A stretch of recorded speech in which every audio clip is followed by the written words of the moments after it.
নমস্কার, শুভ গণেশ চতুর্থী। দা নিউজের পক্ষ থেকে সকল দর্শক ও শ্রোতাবৃন্দদের আজকের গণেশ চতুর্থীর শুভ অভিনন্দন। দেশ জুড়ে উচ্ছ্বাস আনন্দের প্রস্তুতি চলছে। জানেন কি কেন? সারা দেশে বিপুল উৎসাহ ও আড়ম্বরের সঙ্গে উদযাপিত হতে যাচ্ছে গণেশ পূজা। সমৃদ্ধি ও সৌভাগ্য এবং বুদ্ধির দেবতা শ্রী গণেশের পূজা উপলক্ষে ভারতের প্রতিটি রাজ্যে উৎসব মুখর পরিবেশ বিরাজ করছে। ভক্তরা ইতিমধ্যেই মন্দির বা ঘরোয়া পরিসরে বা দোকানের সামনে পূজার আয়োজন তৈরি করছেন। গণেশের আশীর্বাদ গ্রহণের জন্য অধীর আগ্রহে সকলেই অপেক্ষা করছেন। বিশেষ করে মহারাষ্ট্র, গুজরাট, কর্ণাটক, তামিলনাড়ু, পশ্চিমবঙ্গ সহ ভারতের বিভিন্ন রাজ্যে গণেশ দেবের পূজা হয়। অত্যন্ত ধুমধামের সঙ্গে এই পূজা পালিত হয়। গণেশ চতুর্থী উপলক্ষে রাজ্যের প্রতিটি মন্দির আলোকসজ্জায় মেতে ওঠে। বেশিরভাগ পশ্চিমবঙ্গে প্যান্ডেল করে পূজা হয়। বিভিন্ন স্থানে প্রতিমা তৈরি করে মণ্ডপ সাজানোর কাজ শুরু হয়ে গেছে। ভক্তরা সারাদিন উপবাস থাকেন, আরতি মন্ত্রপাঠও হয়, নৈবেদ্য নিবেদন করে দেবতার আশীর্বাদ কামনা করেন সকলেই। পশ্চিমবঙ্গের বিভিন্ন এলাকায় পূজারও আয়োজন শুরু হয়েছে।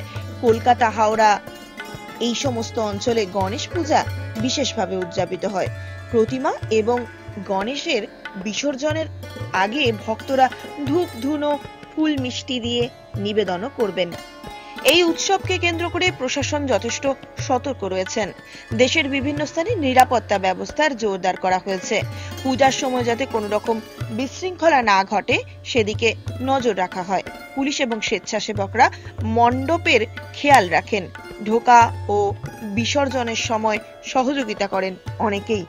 ভারতের প্রধানমন্ত্রী নরেন্দ্র মোদী এবং রাষ্ট্রপতি দ্রৌপদী মুর্মু গণেশ পূজা উপলক্ষে দেশবাসীকে শুভেচ্ছা জানিয়েছেন। আমাদের সকল দর্শক ও শ্রোতাবৃন্দদের গণেশ চতুর্থীর অভিনন্দন রইল। সকলের জীবনে দেবতা গণেশের আশীর্বাদে সুখ, শান্তি, সমৃদ্ধি ফিরে আসুক।